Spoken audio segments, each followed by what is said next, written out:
ನಾವು ಮೊನ್ನೆಯಿಂದ ಹೇಳ್ತಾ ಇದ್ದೀವಿ, ಕೇಂದ್ರ ಇರ್ಬೋದು, ರಾಜ್ಯ ಇರ್ಬೋದು, ಕೆಲವರು ಅರ್ಧ ಸತ್ಯವನ್ನು ತೆರಿಗೆ ಕಡಿತ ವಿಚಾರದಲ್ಲಿ ಹೇಳ್ತಾರೆ, ಕಂಪ್ಲೀಟಾಗಿ ಯಾರು ಹೇಳ್ತಾ ಇಲ್ಲ ಅಂಥೇಳಿ.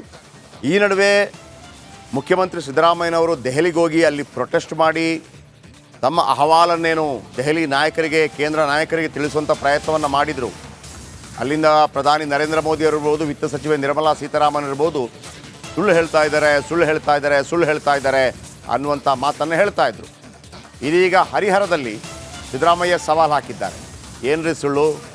ನಾನು ಹೇಳಿದ್ದೆಲ್ಲ ಸತ್ಯ. ಸುಳ್ಳಾಗಿದ್ದರೆ ನಾನು ರಾಜಕೀಯ ನಿವೃತ್ತಿ ಘೋಷಿಸ್ತೀನಿ. ನಾನು BSY ಥರ ಸುಮ್ಮನೆ ತಲೆ ಅಲ್ಲಾಡಿಸ್ಬೇಕಾ? ಅವ್ರು ಹೇಳಿದ್ದನ್ನು ಕೇಳ್ಕೊಂಬರ್ಬೇಕಾ?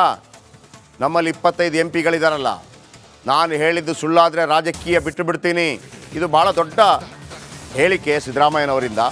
ಈಗ ಕೇಂದ್ರ ನಾಯಕರು ಅಥವಾ BJP ನಾಯಕರು ಅಥವಾ ಕೇಂದ್ರದ ಸಂಬಂಧಪಟ್ಟವರು ಇದರ ಬಗ್ಗೆ ಭಾಳ ಸ್ಪಷ್ಟನೆ ಕೊಡಬೇಕಾಗತ್ತೆ. ಸುಳ್ಳನ್ನು ಯಾವತ್ತೂ ನೀವು ಹೇಳಕ್ಕೆ ಬರೋದಿಲ್ಲ. ನೀವು ರಾಜಕೀಯವಾಗಿ ಯಾವುದನ್ನೇ ಇರ್ಬೋದು, ಅದು ಸಿದ್ದರಾಮಯ್ಯನವರು ಸುಳ್ಳಾದರೆ ಕೇಂದ್ರದವರು ಹೇಳಬೇಕು ಸುಳ್ಳು ಅಂತ. ಆದರೆ ಜನರನ್ನು ದಾರಿ ತಪ್ಪಿಸುವಂಥದ್ದು ಆಗಬಾರ್ದು.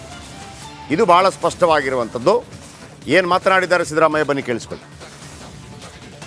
₹3 ಕಲೆಕ್ಟ್ ಮಾಡಿದ್ರೆ ಕರ್ನಾಟಕದಲ್ಲಿ, ನಮಗೆ ಬರೋದು 12ರಿಂದ ₹13.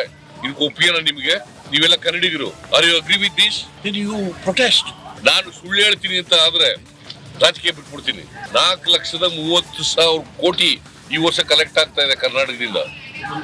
ನಮಗೆ ಬರೋದು 52,257 ಕೋಟಿ ರೂಪಾಯಿ. ನಾವು ₹100 ಕಲೆಕ್ಟ್ ಮಾಡಿದ್ರೆ ಕರ್ನಾಟಕದಲ್ಲಿ, ನಮಗೆ ಬರೋದು 12ರಿಂದ ₹13. ಇದಕ್ಕೆ ಒಪ್ಪಿಗೆನ ನಿಮಗೆ? ನೀವೆಲ್ಲ ಕನ್ನಡಿಗರು. Are you agree with this? You protest. ನಾನು ಸುಳ್ಳು ಹೇಳ್ತೀನಿ ಅಂತ ಆದ್ರೆ ರಾಜಕೀಯ ಬಿಟ್ಬಿಡ್ತೀನಿ. 4,30,000 ಕೋಟಿ ಈ ವರ್ಷ ಕಲೆಕ್ಟ್ ಆಗ್ತಾ ಇದೆ ಕರ್ನಾಟಕದಿಂದ. ನಮಗೆ ಬರೋದು 52,257 ಕೋಟಿ ರೂಪಾಯಿ. ನಾವು ₹100 ಕಲೆಕ್ಟ್ ಮಾಡಿದ್ರೆ ಕರ್ನಾಟಕದಲ್ಲಿ, ನಮಗೆ ಬರೋದು 12ರಿಂದ. ಸಿದ್ದರಾಮಯ್ಯನವರು ಅಲ್ಲಿಂದ ನೇರವಾಗಿ ಚಿತ್ರದುರ್ಗಕ್ಕೆ ಹೋದರು. ಚಿತ್ರದುರ್ಗದಲ್ಲಿ ಜನರನ್ನು ಮಾತನಾಡಿಸುವಂಥ ಸಂದರ್ಭದಲ್ಲಿ, ಅಂದರೆ ಪತ್ರಕರ್ತರು ಮಾತನಾಡಿಸುವಂಥ ಸಂದರ್ಭದಲ್ಲಿ, ಈಶ್ವರಪ್ಪ, DK ಸುರೇಶ್ ಮತ್ತು ವಿನಯ್ ಕುಲಕರ್ಣಿ ಅವರ ವಿರುದ್ಧ ಅಂಥವ್ರನ್ನ ಗುಂಡಿಟ್ಟುಕೊಳ್ಬೇಕು ಅಂತ ಹೇಳಿದರು. ಏನು ಸರ್ ಗುಂಡಿಟ್ಟುಕೊಳ್ಬೇಕು ಅಂತ ಹೇಳಿದ್ದಾರೆ, ಏನು ಕತೆ ಅಂತಂದರೆ, ಈಶ್ವರಪ್ಪನವರ ವಿರುದ್ಧ ಕ್ರಮ ಕೈಗೊಳ್ತೇವೆ, ಕಡಿ ಬಡಿ ಕತ್ತರಿಸು ಭಾಷೆ ಬಿಟ್ಟು ಏನು ಬರಲ್ಲ ಅವರಿಗೆ. ಅವರು ನನಗೆ RSS ಟ್ರೈನಿಂಗ್ ಆಗಿದೆ ಅಂತಾರೆ. ಇದೇನ ಟ್ರೈನಿಂಗ್ RSSನಲ್ಲಿ ಅಂತ ಸಿದ್ದರಾಮಯ್ಯ ವ್ಯಂಗ್ಯವಾಡಿದ್ದಾರೆ. DK ಸುರೇಶ್ ಅವರನ್ನು ಕೊಲ್ಲಬೇಕು ಅಂದರೆ ಹೇಗೆ? ಒಬ್ಬ ರಾಜಕೀಯ ನಾಯಕನಾಗಿ ಈ ಮಾತು ಸರಿಯೇ? ಇಂಥವರ ವಿರುದ್ಧ ಕ್ರಮ ಕೈಗೊಳ್ಳಬೇಕು ಅಂತ ಈ ಮೊದಲು ಬೆಳಗ್ಗೆ HK ಪಾಟೀಲ್, ಕಾನೂನು ಸಚಿವ HK ಪಾಟೀಲ್ ಒಂದು ಮಾತನ್ನು ಹೇಳಿದರು. 24 ಗಂಟೆಯೊಳಗಾಗಿ ತಮ್ಮ ಮಾತನ್ನು ವಾಪಸ್ ತೆಗೆದುಕೊಳ್ಬೇಕು ಅನ್ನೋಂಥ ಮಾತನ್ನು ಕೂಡ ಹೇಳಿದರು. ಇದೀಗ ಸಿದ್ದರಾಮಯ್ಯನವ್ರ ಹತ್ರ ಕೇಳಿದಾಗ ನಾವು ಕ್ರಮ ಕೈಗೊಳ್ತೇವೆ ಅವರ ವಿರುದ್ಧ ಅನ್ನುವಂಥ ಮಾತನ್ನು ಹೇಳಿದ್ದಾರೆ. ಬನ್ನಿ ಏನು ಹೇಳಿದರು ಕೇಳಿಸ್ಕೊಳ್ಳಿ. ಕಡಿ ಬಡಿ ಕರಿ ಬಿಟ್ಟು ಇನ್ನೇನು ಭಾಷೆ ಗೊತ್ತೇ ಇಲ್ಲ. ಅವ್ರ ಮೇಲೆ ಕ್ರಮ ತಗ್ಗಿ ಸರ್, ಬಡಿ ಕಲ್ಲು ಕತ್ತರಿಸು ಈ ಭಾಷೆ ಬಿಟ್ಟರೆ ಇನ್ನೇನು ಬರ್ತದೆ BJP. ಈಗ ನನಗೆ RSS ನಲ್ಲಿ ಟ್ರೈನಿಂಗ್ ಆಗಿದೆ ಅಂತಾರೆ. ಯಾರು? ಅದಿನ ಟ್ರೈನಿಂಗ್ ಆಗಿದೆ. ಕಡಿ ಕರಿ ಬಡಿ ಇದೇನಾ? DK ಸುರೇಶ್ಗೆ ಗುಂಡಿ ಕೊಲ್ಲಿ ಅಂತ ಹೇಳ್ತಾರೆ. ಒಂದು ರಾಜಕೀಯ ಪಕ್ಷದ ಮುಖಂಡರಾಗಿ ಹೇಳೋ ಭಾಷೆ ಹೇಳ್ರಿ, ನೀವೇ ಹೇಳಿ. ಇದೆಲ್ಲ ರಾಜಕೀಯ ಧುರೀಣರು ಅಂತ ಕರಿಬೇಕಾ? RSS ನಲ್ಲಿ ಇದೇನ ಟ್ರೈನಿಂಗ್ ತಗೊಂಡಿದ್ದಾರೆ ನೋಡಿ. ಮೊದಲನೇದಾಗಿ ಅಂಥದ್ದೇನಾದರೂ ಕಾನೂನು ಮಾಡಿದ್ರೆ ಅರ್ಧ BJP ಖಾಲಿ ಆಗ್ತದೆ ಮತ್ತು RSS ಬಾಗಿಲು ಮುಚ್ತೇವೆ. ಈಶ್ವರಪ್ಪ ಅವರಿಗೆ ನನ್ನೊಂದು ಸಲಹೆ ಇದೆ. ನಿಮಗಾಗಲೇ ಇನ್ವಾಲೆಂಟ್ರಿ ರಿಟೈರ್ಮೆಂಟ್ ಕೊಟ್ಬಿಟ್ಟಿದ್ದಾರೆ. ಮನೇಲಿ ಆರಾಮಾಗಿರಿ. ನೀವು ಆಟಕ್ಕುಂಟು ಲೆಕ್ಕಕ್ಕಿಲ್ಲ ಆಗಿಬಿಟ್ಟಿದ್ದೀರಾ. DCM ಇದ್ರಿ, ಅದಾದಮೇಲೆ ಏನಾಯಿತು? MLA ಆದ್ರಿ. ಅದಾದಮೇಲೆ ಈ ಸರಿ ಟಿಕೆಟು ಸಿಕ್ಕಿಲ್ಲ. ನಾನು ಅಸ್ತಿತ್ವದಲ್ಲಿ ಇದ್ದೀನಿ, ನಂದು ರಾಜಕೀಯ ಶಕ್ತಿ ಇದೆ ಅಂದ್ಬಿಟ್ಟು ಯಾವುದೋ ಸಂಘಟನೆ ಕಟ್ಟಿದ್ರು, ಸಂಗೊಳ್ಳಿ ರಾಯಣ್ಣ ಸಂಘಟನೆ ಕಟ್ಟಿದ್ರು. ಏನಾಯಿತು? ಏನೂ ಆಗಿಲ್ಲ. ಅದು ಕಟ್ಟಾದಮೇಲೆ ಪಾಪ ಟಿಕೆಟ್ ಕಟ್ ಮಾಡ್ಯಾರ ಅವರಿಗೆ. ಸೊ ಅವರು ಆಟಕ್ಕುಂಟು ಲೆಕ್ಕಕ್ಕಿಲ್ಲ. ಸುಮ್ಮನೆ ಈಗ ವಯಸ್ಸಾಗಿದೆ, ಅವ್ರ ಮಗನಿಗೂ ಟಿಕೆಟ್ ಇಸ್ಕೊಡೋಕ್ಕಾಗಿಲ್ಲ. ಬೆಳಿಗ್ಗೆ ಹೊತ್ತು ರಾಮಾಯಣ ಓದಲಿ, ಮಧ್ಯಾಹ್ನ ಕೀರ್ತನೆ ಕೇಳಲಿ, ರಾತ್ರಿ ಹೊತ್ತು ಹನುಮಾನ್ ಚಾಲೀಸನ್ನು ನೋಡ್ಬಿಟ್ಟು ಮಲ್ಕೊಳ್ಳಿ. ಯಾಕೆ ಅವರಿಗೆ ಇವೆಲ್ಲ ರಾಜಕೀಯವಾದ ವಿಷಯಗಳು? ಅವರಿಗೆ ಆಮೇಲೆ ಪಾಪ ಯಾರಿಗೆ ಕೊಟ್ಟಿದ್ರು ಅವ್ರು ಗೆದ್ದು ಬಂದರೆ ಅವರಂತೂ ಶಾಶ್ವತವಾಗಿ ಉಳಿತಾರಲ್ಲ.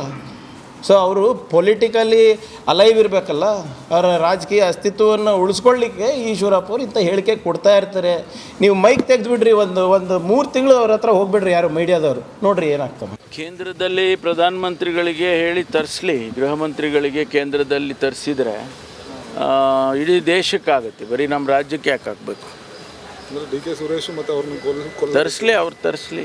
ಈ ರೀತಿ ಪದೇ ಪ್ರಚೋದನಕಾರಿ ಹೇಳಿಕೆಗಳನ್ನು ಬಿಜೆಪಿ ಹೇಳ್ತಾ ಇರ್ತಾರೆ. ಈಗ ಅದಕ್ಕೆ ಕಾನೂನು ಪ್ರಕಾರ ನಾವು ಏನು ಕ್ರಮ ತಗೋಬೇಕೋ ಅದನ್ನು ತಗೊಳ್ತೀವಿ. ಈಗ ಅವರಿಗೆ ಯಾವ ರೀತಿ ಕಾನೂನು ಚೌಕಟ್ಟಿನಲ್ಲಿ ಕ್ರಮ ತಗೊಳ್ಬೇಕು, ಈಗ ಯಾರಾದರೂ ಕಂಪ್ಲೇಂಟ್ಸ್ ಕೊಟ್ಟರೆ ಈ ರೀತಿ ಆಗಿದೆ ಅಂದರೆ ಅದಕ್ಕೆ FIR ಮಾಡ್ತಾರೆ, ಆಮೇಲೆ ತನಿಖೆ ಮಾಡ್ತಾರೆ. ಯಾವ ಉದ್ದೇಶದಿಂದ ಅವ್ರು ಹೇಳಿದರು ಈಗೆಲ್ಲ ಇದಕ್ಕೆ ಯಾವ ಕಾನೂನು ಅಟ್ರ್ಯಾಕ್ಟ್ ಆಗುತ್ತೆ ಅದನ್ನೆಲ್ಲ ಮಾಡ್ತಾರೆ. ಈ ಪ್ರಚೋದನಕಾರಿ ಮಾತುಗಳು ಇವು ನಮ್ಮನ್ನ ಏನು ಒಮ್ಮಿನ ಮಕ್ಕಳೇ ಹೆಚ್ಚು ಪ್ರಚಾರ ಗಿಟ್ಟಿಸಿ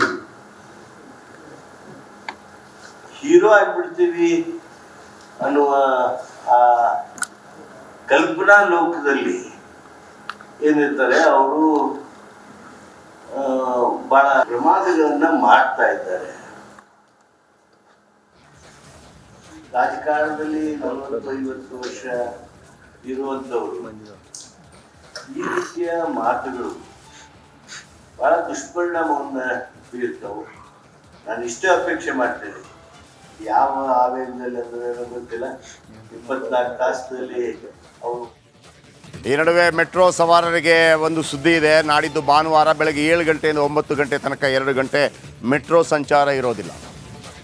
ಬೆಳಗ್ಗೆ 7 ಗಂಟೆಯಿಂದ ಬೆಳಗ್ಗೆ 9 ಗಂಟೆ ತನಕ 2 ಗಂಟೆಗಳ ಕಾಲ ಮೆಟ್ರೋ ಸಂಚಾರ ಇರೋದಿಲ್ಲ. ಆಮೇಲೆ ಟ್ರಿನಿಟಿ MG ರಸ್ತೆ ನಿರ್ಮಾಣ ನಡುವೆ ಸಂಚಾರ ಸ್ಥಗಿತ. ನೇರಳೆ ಮಾರ್ಗದಲ್ಲಿ ಸಂಚಾರ ಇರೋದಿಲ್ಲ. ನೇರಳೆ ಮಾರ್ಗದಲ್ಲಿ ನಿರ್ವಹಣೆ ಕಾಮಗಾರಿ ಹಿನ್ನೆಲೆ ಸ್ಥಗಿತ. MG ರಸ್ತೆ ಮತ್ತು ಚಲ್ಲಘಟ್ಟ ಹಾಗೂ ಇಂದಿರಾನಗರ ಕಾಡುಗೋಡಿ ನಡುವೆ ಮಾತ್ರ ಮೆಟ್ರೋ ರೈಲು ಸೇವೆ.